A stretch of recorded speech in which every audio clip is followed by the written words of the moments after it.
Welcome to Health Conscious Entrepreneurs, where we uncover secrets to entrepreneurship, life, healthy habits to achieve radiant health. I'm your host, Ngoc Tai, and today I have my friend, Miss Dr. Christine Horner, all the way from California, Southern California.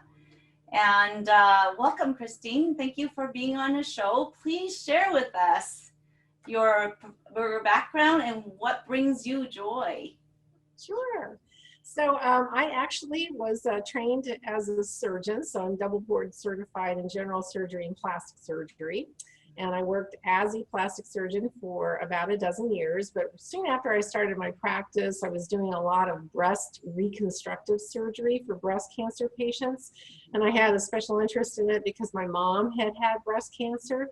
And so just a couple years into it, suddenly insurance companies decided that they were going to stop paying for breast reconstruction after mastectomies, saying that it was not medically necessary. And then I got a letter from an insurance company saying they weren't going to pay for my 32-year-old patient to have breast reconstruction done because it was on an organ with no function.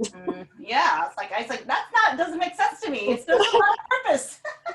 So I got really mad, and I organized a national campaign to pass legislation to make it mandatory that insurance companies pay for breast reconstruction. And taking a very long story and making it short, President Clinton was in at the time. I met with him several times, and Hillary, and presented a bill to Congress, and through divine intervention, it was tagged onto the budget bill. So it is now a federal law that all women who have mastectomies can have breast reconstruction paid for through their insurance companies. Oh my God.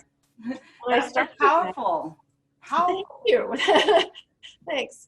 So when I started this, my own mother suddenly develops breast cancer, and she died 9 months later. And she had done everything that Western medicine told her to do, and it didn't work for her. And then I'm looking at my practice, and I'm seeing that my breast cancer patients are getting younger and younger and younger. And finally, I started operating on women in their 20s. Oh my gosh. Cancer. So I thought, something's seriously wrong with this. There's got to be things that women can do to help to lower the risk. And actually, this was about 20, some odd years ago when there was really no conversation or a culture about natural health. Mm-hmm. But I started going through the medical research, had no idea what I was going to find because I thought pharmaceutical companies sponsored all the research and probably wouldn't find much. But even 20 years ago, there were thousands of studies showing exactly why we have a breast cancer epidemic and prostate and colon and ill health in general, and it all had to do with diet and lifestyle. Mm-hmm. Now, oddly, when I went through medical school and 7 years of residency, I didn't have a single course on nutrition. I realized at that point, I didn't learn anything about how to create health. All I learned was how to suppress symptoms, using pharmaceutical medications or cutting things out. Mm-hmm. So there was a unbelievable serendipity that all happened at one time where it's like, gee, I just started my practice and, clearly the universe wants me to do something else. But, when I started looking for answers for the breast cancer epidemic, I got introduced to Ayurveda, the traditional medicine from India. Yeah. And for the first time in my life, I actually started learning about what creates health. And so I actually became certified in Ayurveda. Once I learned those things, I thought, for God's sakes, people need to know these things because there's so many simple things that can have such a profound difference in your life and your health. And so I approached the television stations in Cincinnati, Ohio, where I used to live and be in practice, and said, hey, let me be your on-air doctor doing a segment on complementary and alternative medicine in the newscast, which had never been done nationwide ever. Yeah. And so they said yes. So I started doing the segment on television and learned unbelievable amounts from it. It ended up getting syndicated, on a cable network. And then, I'm working 14 hours a day, 7 days a week, and trying to do my practice at the same time. And I just woke up, after doing that for 3 years, I was like, I can't do this anymore. So I decided to quit my practice and dedicate myself full time to teaching people how to become and stay healthy naturally. So written a couple of books. So my first book called Waking the Warrior Goddess, which is all the natural approaches to protecting against and fighting breast cancer. And my latest book, which is called Radiant Health, Ageless Beauty, great title for this conference. Yes. And it's all about how do you create health, because not disease focused, but how do you create health? So it's on how to create extraordinary health and longevity. And That's both of them amazing. won National Book Awards for the best book in health, medicine, and nutrition the year they came out. I'm so grateful that, that you answered my email. I'm like, oh my God, it's like, how could the divine universe brings us together talking about this? And, I had my own health journey of, coming to what I'm doing now. My background is I'm a CPA, and, I had health problems last year, and just realized how important, like, having this balance, because I've always had healers in my life, but the calling, I was always the anomaly friend that is an accountant versus all my healer friends who are Ayurveda, massage therapists, acupuncturists, sound healer, angelic healers. And so I guess I'm coming to my calling of healing. This is why this whole summit is so amazing, is to bring all the healers and talk about these amazing topics. Right? And so when you do education, so do people find you for coaching, or do you have events and you go into talk shows and things like that in this huge summit? What do you do?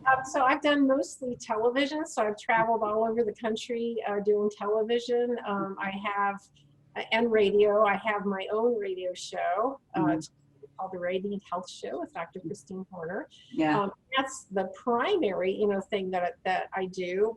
In addition to that, I write, so it's like I've, written columns for magazines, on a regular basis. And yes, I do, speaking events, or at least I used to until the COVID virus. Yeah. Right?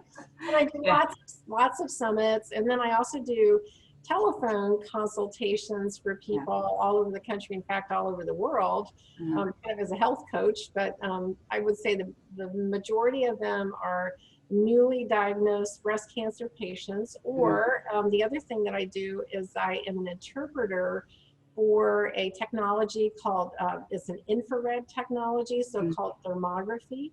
So it takes a picture of the human body and it will show us heat and blood vessel patterns, and we can use it for all sorts of things through the whole body, but we can use it really well for the breast because we see these physiological changes before somebody develops something bad there. So I do the interpretations for those, and then also do a lot of consultations with those individuals to talk with them about what they can do to improve their health. Yeah. So for women, as you're noticing this higher risk, and we say lifestyle, does it have anything to do with also stress in our life and the craziness that goes on, right? Yeah. So, when I was doing all the research, on what prevented breast cancer, it was like, well, it's all diet and lifestyle related, really. The research shows that 95% of the cases of breast cancer could be prevented, just through diet and lifestyle choices. Same thing for breast, same thing for colon cancers, in particular. And there's many different aspects to it. There's not like just one thing, that you do that's going to make a difference. It's really a holistic approach. So the foods you eat, the lifestyle that you have, and that includes, doing the exercise, going to bed at, ideal hours, which is before 10 o'clock, and getting up, by 6 o'clock. Stress is something that we know that plays a huge role in every kind of disease that we have, from mental to physical disease. Stress usually plays a significant role in it. And we'll see statistics like if somebody has a major stress that occurs in their life, so this could be like death of a loved one, loss of a job, something like that. In the ensuing 5 years beyond that, there's a 12 times higher incidence of breast cancer associated with that.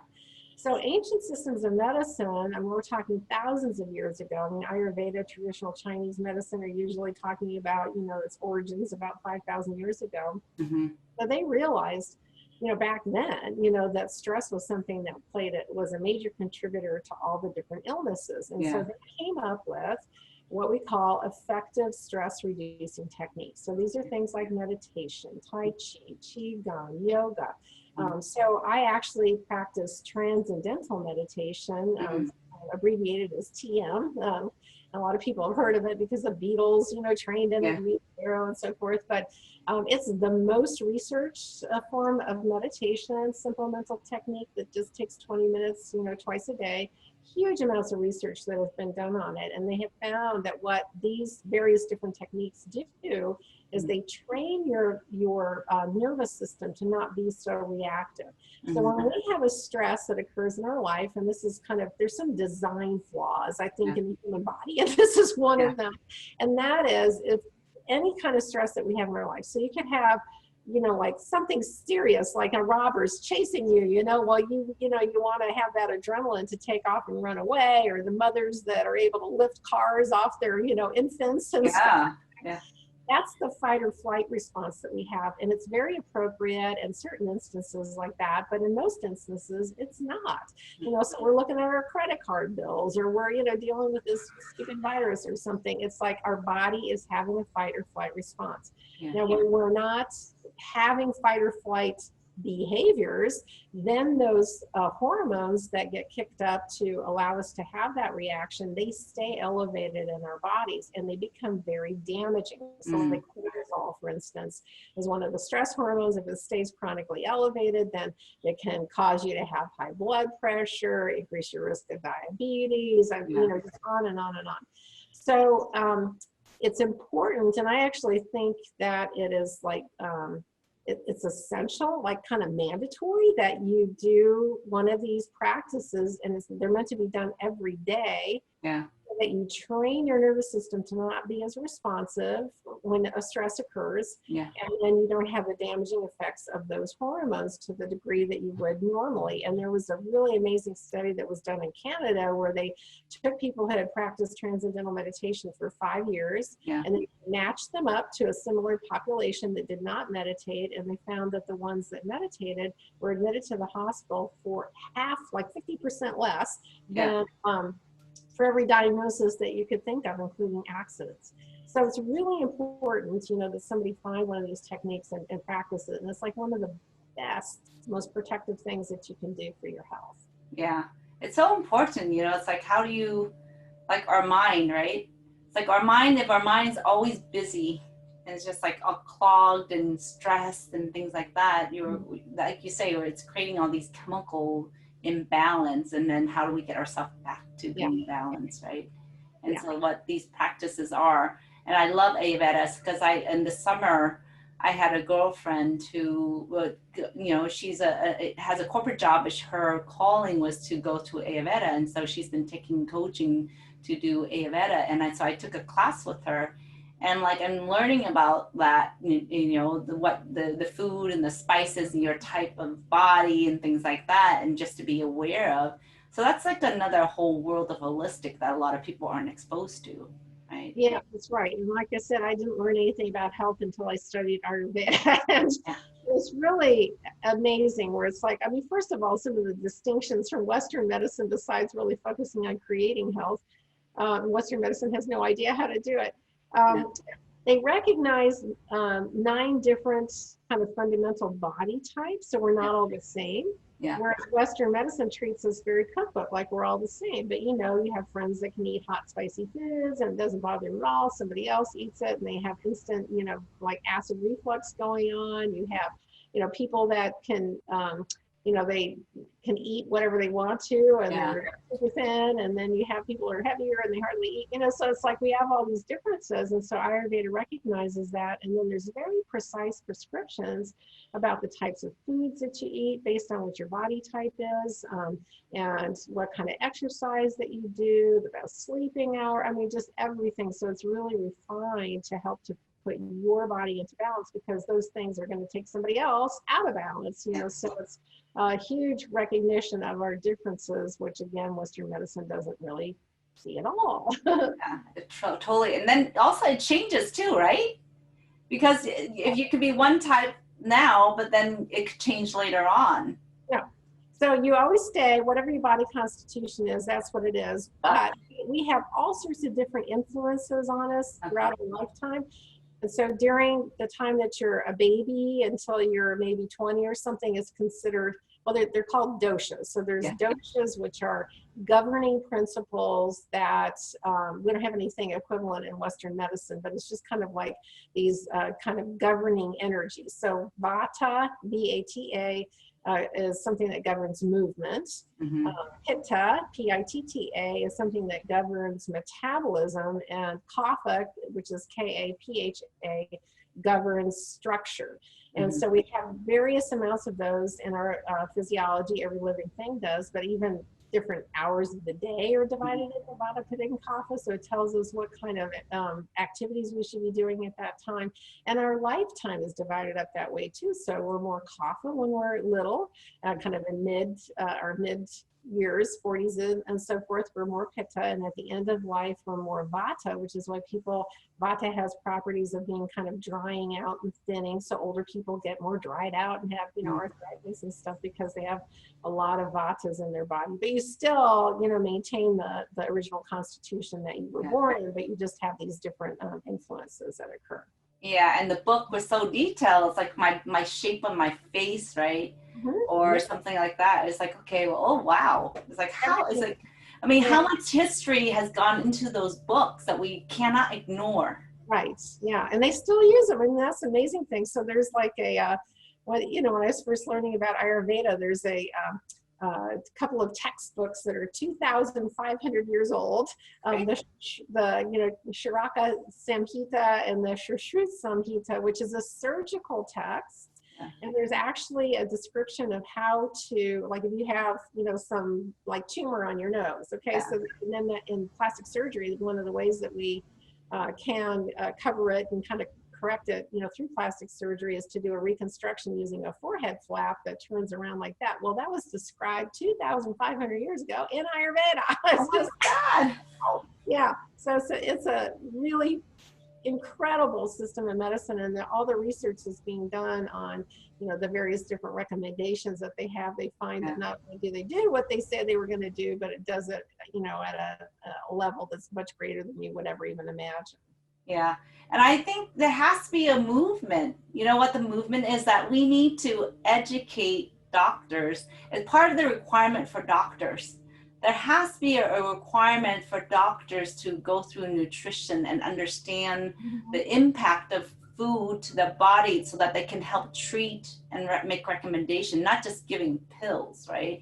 There has to be that. That is happening, right now. So it's like when I went through medical school, I didn't have a single course in nutrition, but the latest statistics I've seen it is like 2/3 to 3/4 of medical schools now have some courses that are more kind of like integrative medicine, holistic medicine, and nutrition courses. So there has been a change, with that. Now it should be 100%, of course, but, definitely things are changing. And then we're seeing, all these different residencies that are popping up at integrative medicine that was, was never there, before. So definitely there's a huge change. And from the time when I first started doing the television segment back in 1999, which actually predated Dr. Oz doing his stuff, but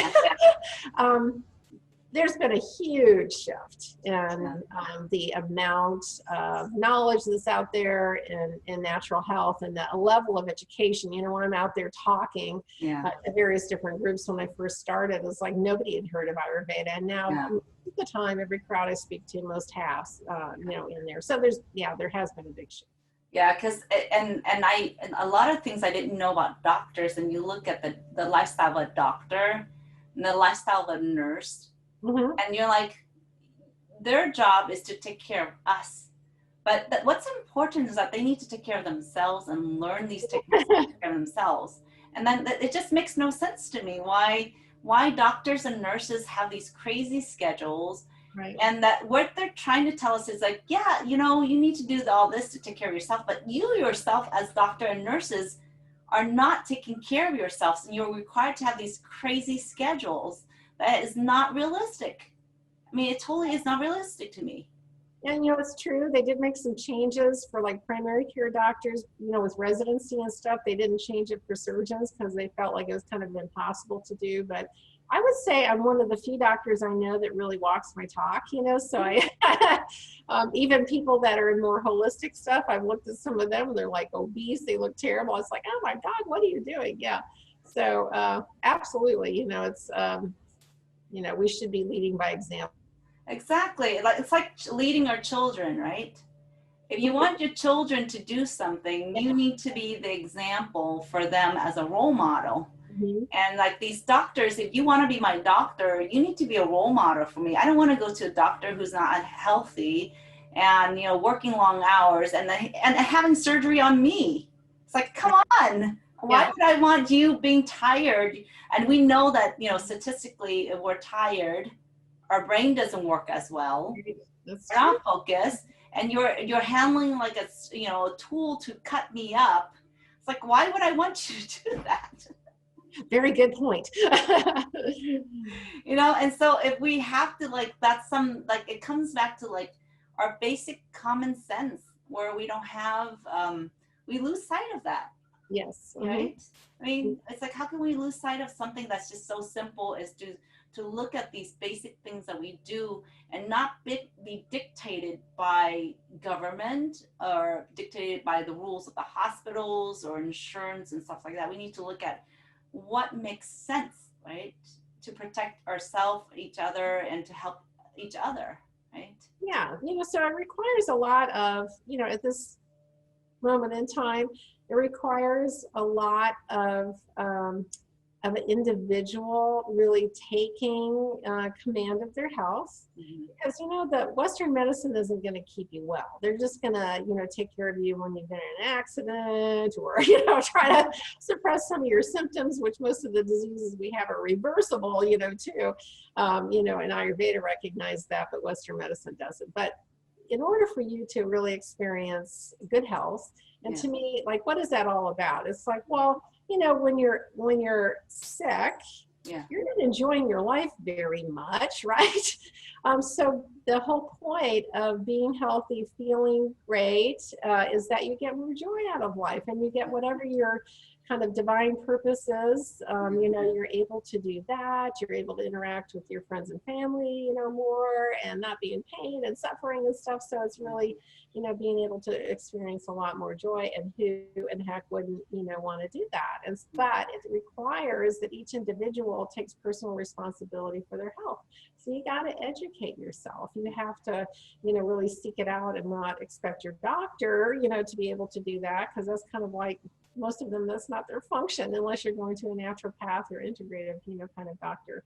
And then you can get connected with those types of people too, which can really help you to learn how to take care of yourself, so you're the healthiest you can be.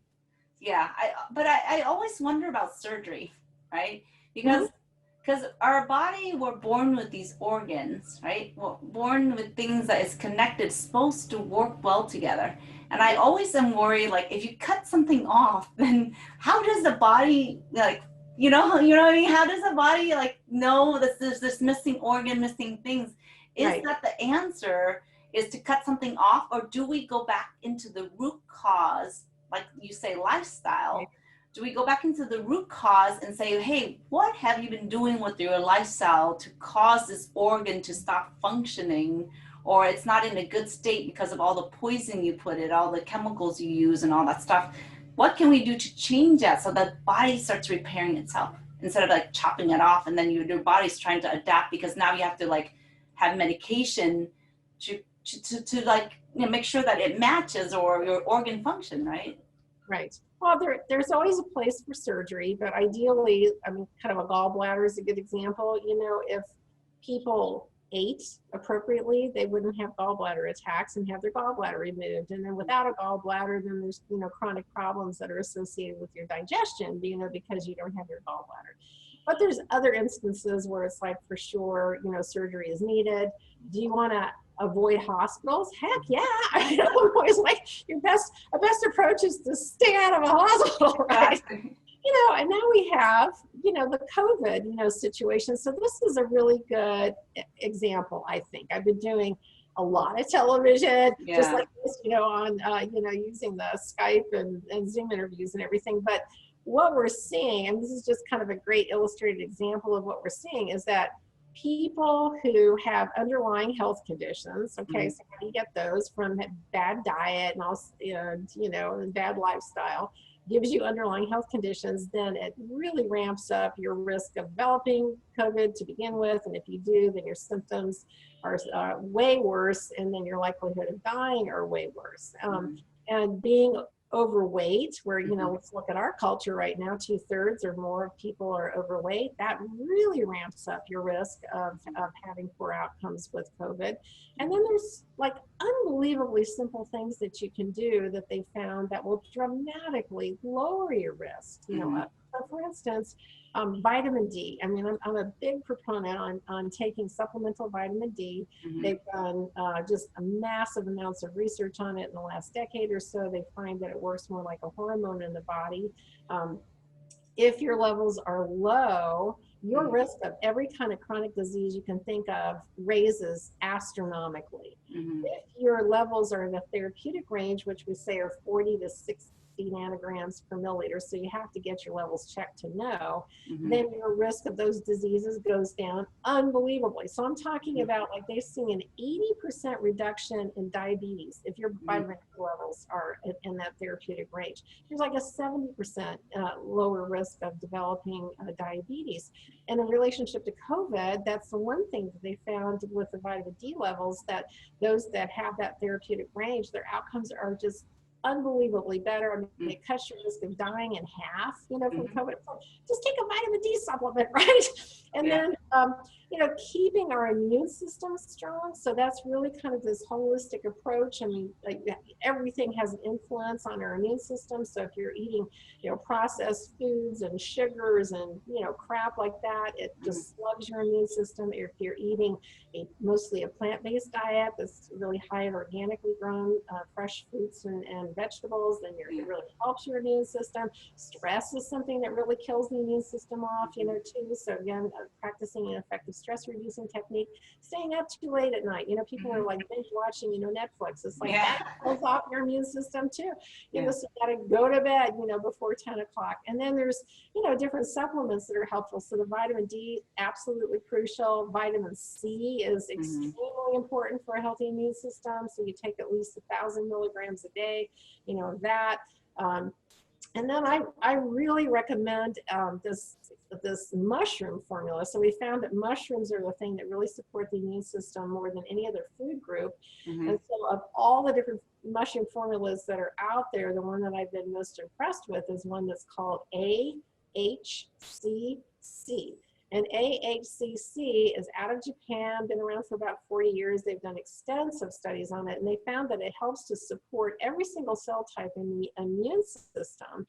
So it makes our immune system so healthy that it's able to keep us well. And so it significantly lowers your risk of infections, viral infections. You know, they found upper respiratory tract infections. It decreases your risk of various different kinds of cancers, kind of a broad spectrum of that. And then kind of research has found that AHCC can actually eradicate the HPV virus that can cause cervical cancer. And there's no Western treatment that, you know, can do that or eradicate it. And then a couple of years ago, they found that it was very beneficial for people with Lyme disease. So I think it's crucially important. I've been taking AHCC for, I don't know, 6-7 years now, and I doubled up, you know, with the amount that I was taking during this COVID time, but really focusing on keeping your immune system strong, and not just in this period of time. You want to continue doing that always, so that anything that comes your way in the future, you'll be able better to fight that off. And then turmeric. Turmeric is like one of the best things ever, which I'm sure you know. So that's it's an Asian spice, Indian spice. We can say it's a root that is actually the cousin of ginger. And it has spectacular, unbelievable, like too good to be true properties, you know, to it. So they found that it has incredible anti-inflammatory and antioxidant properties. And we know that inflammation and oxygen-free radicals are kind of the two processes in the body that contribute and drive, you know, every kind of chronic disease. There's also huge amounts of anti-cancer properties to it. So they counted out like all the different ways that it can really support our health, and they found over 150 different mechanisms in which it supports our health, and 30 different anti-cancer properties. to it. So it's considered the #1 anti-cancer herb, and it's being studied everywhere. So like MD Anderson in Houston, which is the big cancer hospital, is doing huge amounts of research on it too. So I take turmeric every single day, and I think it's Yeah. really critically important to make sure you get the medicine in it, because you don't want to miss it, because it's so spectacular. Yeah. For me, it's my water, my alkalized ionized water from my machine, and my turmeric. And those two things have controlled my inflammation, which I had major inflammation from stress. And the acidity level was just crazy in my body that I couldn't even like function, you know? And so that helped me a lot. And I continuously take that every single day. It's been very helpful. Yeah, and it's really good to read about inflammation, because that's the thing that really drives all the different diseases. And but you'll find that all the things that we do to recommend for good health are all the things that decrease inflammation. So again, sugar, processed foods, alcohol increases, inflammation. Green leafy vegetables decreases inflammation. Sleeping at the proper times decreases inflammation. Meditating decreases inflammation. So sometimes we get so focused on like, is it alkalizing my body? Is it doing something with inflammation? It's like, no, these are all the things that are the way that you stay healthy. And there's many different properties to it that work to, have your system be as healthy as it possibly can. So it's pretty simple, too. That was the thing. One of the messages I always have too is that it's incredibly simple actually to have extraordinary health. And research shows, for instance, when I was doing the research on my breast cancer book, I found that every single thing that I found that had a statistically significant influence, like turmeric, green tea, sleeping, exercise. Yeah, basic stuff. Everything that had a statistically significant influence cut the risk of breast cancer in half, like a 50% reduction. And then if you do more than one healthy thing, so an example is if you combine green tea and turmeric, for instance, they find that green tea would enhance the anti-cancer effects of turmeric by 3 times, and turmeric would enhance the anti-cancer effects of green tea by 8 times. Wow. They have synergistic effects. So 2 healthy things don't add up, they multiply up. Wow. So that's why it becomes incredibly easy to dramatically lower your risk of developing disease. But I think it goes beyond that, which is like, we're really doing this in order to experience extraordinary health, not to, just eliminate, disease. Yeah. But it's super simple, and it's like, just start with one thing. And each of my books, what I do is have a program in the back of the book where it's like, okay, day 1, do day 2, do this or something. So, I kind of take you by the hand to have you, take the steps, because it can be overwhelming, when you read all the information in a book. But, it becomes really simple. And then there's this phenomenon in the human body where as soon as you do one thing that's making you feel better, your body's going to naturally crave you doing other things that are going to make you feel better. So, I kept asking, what else can I do? What else can I do? So finally, you're kind of adjusting your whole diet and lifestyle to be one that's in harmony with your body, instead of, causing severe damage like the American diet and lifestyle does. Yeah. And like you mentioned, like the Japanese mushroom, like I look at the Japanese lifestyle, right? And we really need to look at this, right? What is the lifestyle that is prevention and what is treatment? We have to look at what are countries that are doing to prevent illnesses, right? And then we have to look at, okay, well, what are we doing to make sure that we are preventing, not look at like treatment, because prevention is a long-term, it's a lifestyle. Like you say, it's like we have to look at the lifestyle, and if we change our lifestyle, we change our life. I mean, it's just so simple that it's just like these little tweaks that we can make. Right. And so actually the statistics, and this was kind of like early on, it's like, can we possibly make a difference with our diet and lifestyle as far as these different diseases, especially breast cancer? And so some of the earliest studies that we knew we could make a huge difference is because when we look at what's called epidemiological studies, so these are looking at groups of individuals, we find that in Asia in general, so India, China, Japan, before the Western culture came in and contaminated them when they're in their truest form, so rural Asia areas, they have the lowest incidence of breast cancer in the world. And then the question is, well, what happens if a Asian woman moves to the United States and adopts our American diet and lifestyle? So you would say, well, if it doesn't go up very much, we know that it's mostly genetic. If it goes up a lot, then we know that it has to do with our diet and lifestyle. So the stats are that when an Asian woman moves to the United States and if she adopts our American diet and lifestyle, her risk of breast cancer will match that of an American woman within 1 year.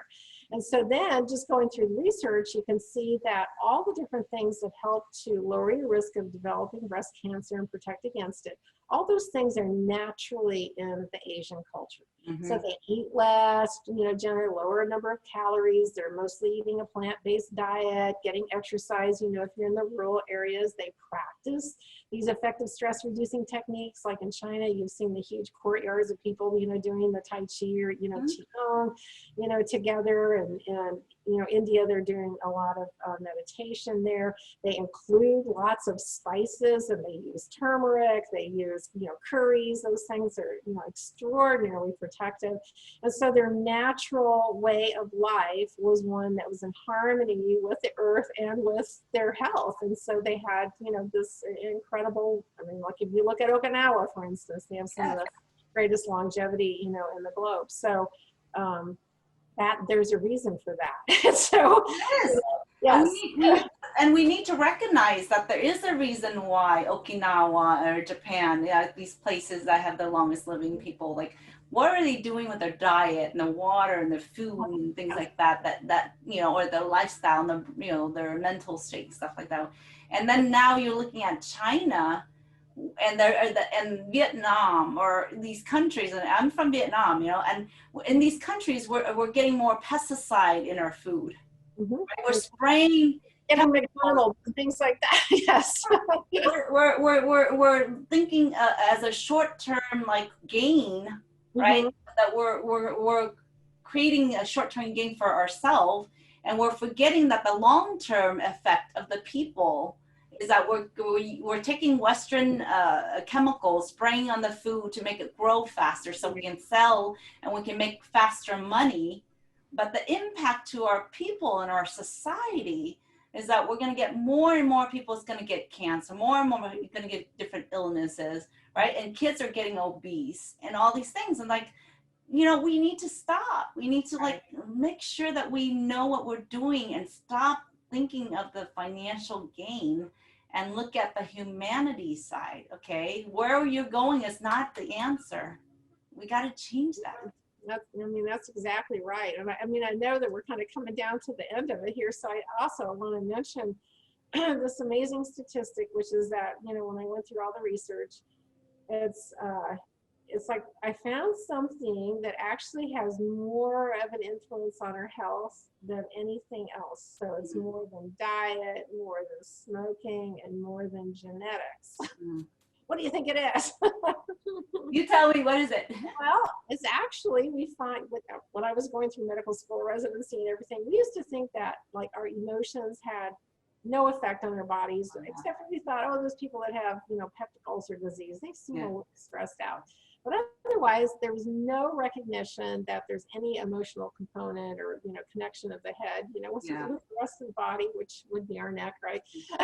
But so what research shows is it turns out that our emotions have more of an effect on our physiology than anything else. And the one emotion that has the highest kind of correlation with longevity and good health is love. Feeling loved, passion. Feeling loved and supported. So if you feel loved and supported, and I always kind of laugh about this, it's like, okay, you can smoke, drink, but do whatever, right? Eat better, and you're gonna have good longevity. If you have toxic people in your life, it's the most damaging stress to the human body. Yeah. And I found this particularly with breast cancer patients because there actually is an association with the emotion that we feel and the area of the body that's affected. And so like in Asia, we talk about the chakra or energy Yeah. centers. And so the heart center, well, anytime you're having heart issues, and that would include especially relationship issues, then there's a disturbance in the energy there. And they find that women who develop breast cancer have a much higher incidence of being in very unhappy marriages or in toxic relationships. So, I always coach my breast cancer patients too. It's like, this is a time to be really kind of ruthless about who you allow in your life. That's And true. you should only have people that are loving and supportive, and you should not have anybody who's toxic. And it's like, this includes, family members, where it's like, okay, there are lots of different courses and therapies you can do that can help with communication and with relationships. And if it's, you want to try that, great. If it doesn't work out, bid them adieu. I mean, there's like, what, 7 billion people you can choose from now? Exactly. Yeah, out of here. You're not good for me. Out of here. And then it's just really important to nurture your relationships. And this was an eye-opener for me because, I have a tendency to, be a workaholic, and I'd be working 14 hours a day, and I didn't have that many friends because I was working all the time. And when I started researching that, I thought, oh, wait a minute, this is like the most important thing for my health. So I made a concerted effort to go out and meet more friends. And I test slightly introverted. I know that's hard to imagine, but I do. I can't believe that. Totally. But I made myself do that. And then there's several different women friends that I have that I just love and adore. Yeah. And so I see them every week. Like, I have one friend I'm with every Tuesday. I have another friend I'm with every Thursday. So you mark it in your schedule, because otherwise, it could go months before you don't see that person. So it's nurturing those relationships. And that's critically important. Oh, I agree. I mean, I cannot survive without my soul sisters, right? Yeah. And I meet them across the globe, wherever, and they're just been so supportive. I mean, just having someone who you can talk to, or, not be afraid, and not, to share your emotions and to really confide in, so that you can have their experience and their knowledge and what they go through, that helps you to deal with some of your emotional stuff. I mean, it's so important, and investing, but we have to be allowing that to happen, right? It's like we have to open ourselves to feeling vulnerable and allowing somebody in and not be afraid. And then you have to make sure that you feel the energy is the right energy. Because I feel like, for me, it's like I've developed so many beautiful connections just talking to people in this summit. That's like, now I know that I'm going to have a lasting relationship with them, because I just feel like there's this connection that we just made. And it's just so powerful, just having our woman group or woman support team just to help us. Yeah. And I think we can talk forever. You and I think there is a huge connection, and I think we get it, we understand, and I love having you on the show. So my last question that I want to ask is that all my experts here, I ask, if you have a superpower to change the world, what would that superpower be? So I think that I always laugh about this, like this is the 2.0 version of human beings. And so then God's going, oops, should have made them smarter, should have made them like that, the veil thinner, so they're more connected. So my superpower would be making the veil thinner so that people are way more conscious of their spiritual connection and the connection to the earth, so that everything that they're doing is in harmony with peace and love and a flourishing planet and relationships. That's amazing. Beautiful.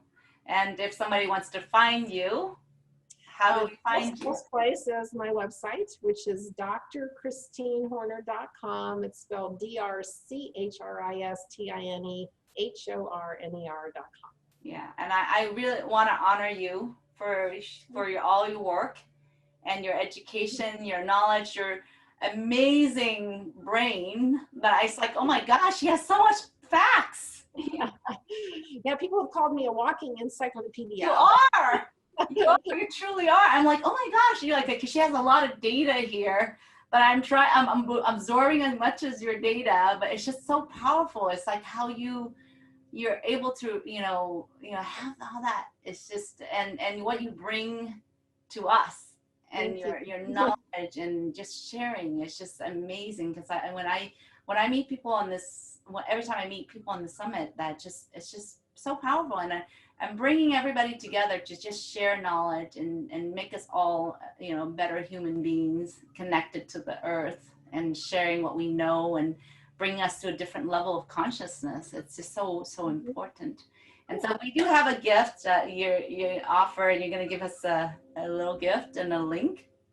Yeah, so my book, Radiant Health, Ageless Beauty. So I actually did a lecture on the contents of the book, but in a very fun format. I'm like a comedian, too. So I do really entertaining lectures, but it was before an audience in Miami, and we videotaped it. And so there's a link where you can have access to that particular presentation. Awesome. Well, beautiful. Thank you so much for being on the show. I so appreciate you, and I know we're going to stay in touch, and I look forward to just hearing more like your work. I'm sure we'll talk again later. Thank you so much. It was delightful talking with you. Thank you.